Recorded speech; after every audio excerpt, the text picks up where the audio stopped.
Hello दोस्तों, हम लोगों को एपिसोड 1 में सिर्फ एरिस की कहानी दिखाई जाएगी, जहाँ पर हमारी एरिस रूडियस को छोड़कर चली जाती है। और हम लोगों को इस एपिसोड में दिखाया जाएगा कि हमारी एरिस रूडियस को छोड़कर कहाँ पर जाती है और वो इतने साल तक क्या करती है।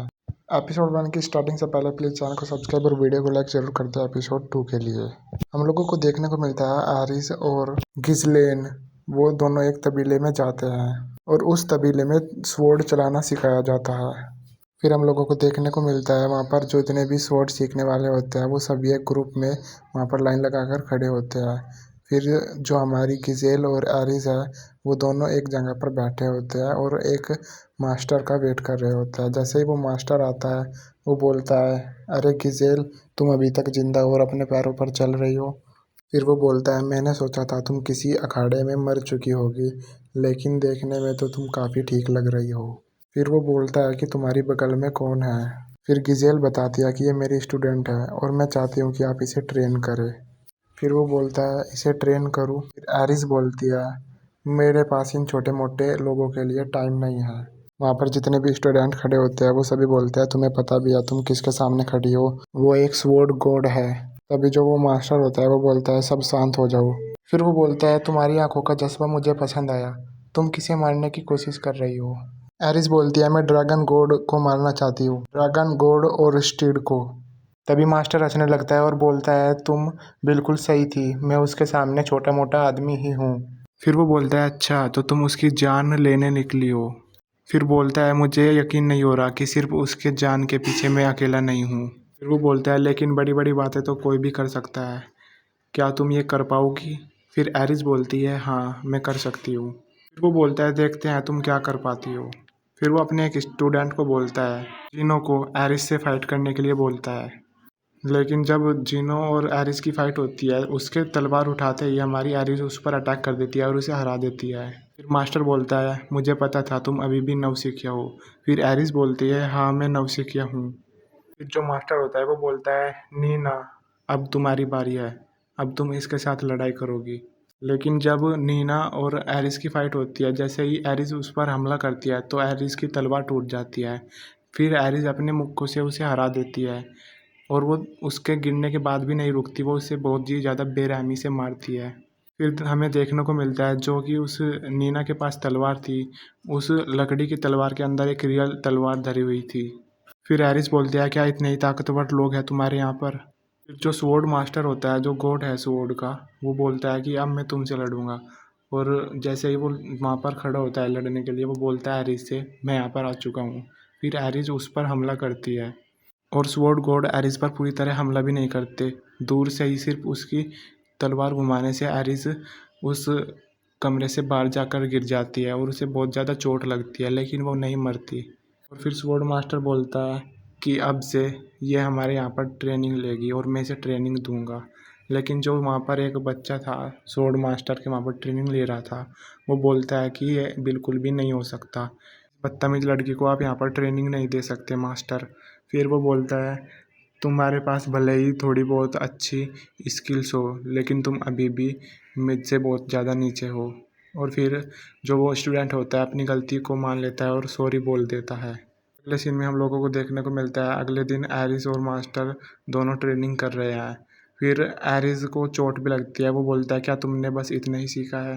फिर एरिस को अपने वो दिन याद आते हैं जब वहाँ पर उसके पूरे विलेज को ख़त्म कर दिया गया था, पूरी कंट्री को ख़त्म कर दिया गया था, और वो फिर से हमला करती है। और तभी मास्टर बोलता है, क्या तुम्हें लगता है तुम्हारे पास इतना समय है, तुम किसी और चीज़ दूसरी चीज़ के बारे में सोच पाओगी। लेकिन एरिस वहाँ पर हार जाती है और फिर मास्टर बोलते हैं, अपने दिमाग को खाली रखो और सिर्फ तलवार को हिलाते रहो।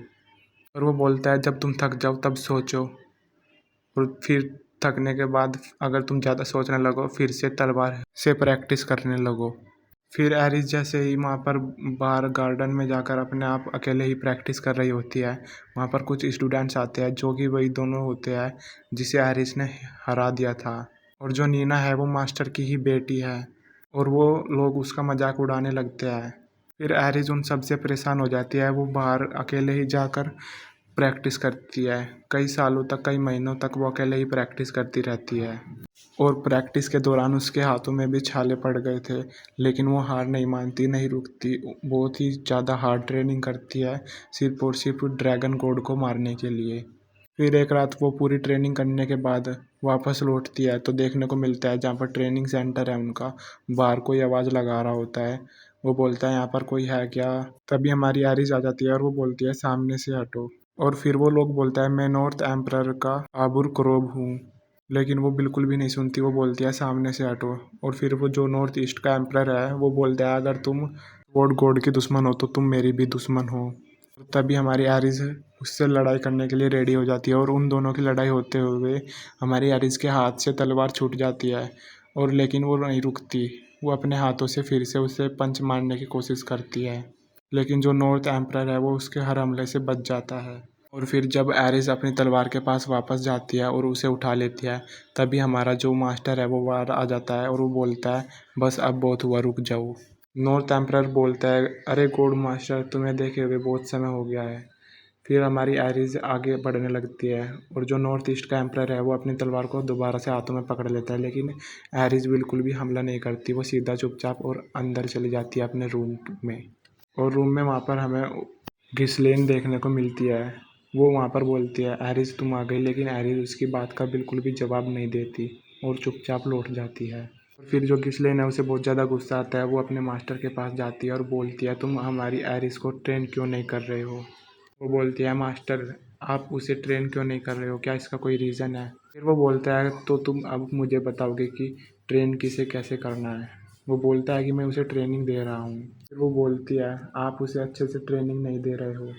फिर वो बोलता है मुझे अफसोस है कि तुम मेरी स्टूडेंट हो और मैं तुम्हें अच्छे से नहीं सिखा पाया। फिर गिसलेन बोलने की कोशिश करती है, तभी मास्टर उसके सामने तलवार अड़ा देते हैं और वो चुप हो जाती है। फिर वो बोलते हैं कि ड्रैगन गॉड को मैं भी नहीं मार सकता, मैं भी उससे हार गया था। और ये सुनते ही हमारी गिसलेन हैरान हो जाती है और चुपचाप बैठ जाती है। फिर जो मास्टर होता है वो बोलता है मैंने नॉर्थ एम्परर के एम्पीरियर को बुलाया है। गिसलेन नॉर्थ एम्परर से पूछती है क्या सच में एरिस को ट्रेन करोगे? तो वो बोलता है बेशक।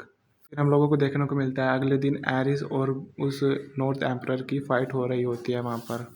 कुछ समय के लिए एरिस पर एम्परर बहुत ज़्यादा भारी पड़ रहा था, लेकिन एरिस को गुस्सा आया। उसने एम्परर की एक तलवार तोड़ दी और तलवार टूटने के बाद जो एम्परर है वो बहुत ज़्यादा खुश होता है और वो बोलता है अभी हम और ट्रेनिंग करेंगे। तो दोस्तों हमारा एपिसोड 1 ख़त्म हो चुका है और एपिसोड 2 के लिए चैनल को सब्सक्राइब और वीडियो को लाइक ज़रूर करें। तो मिलते हैं नेक्स्ट वीडियो में, तब तक के लिए बाय बाय।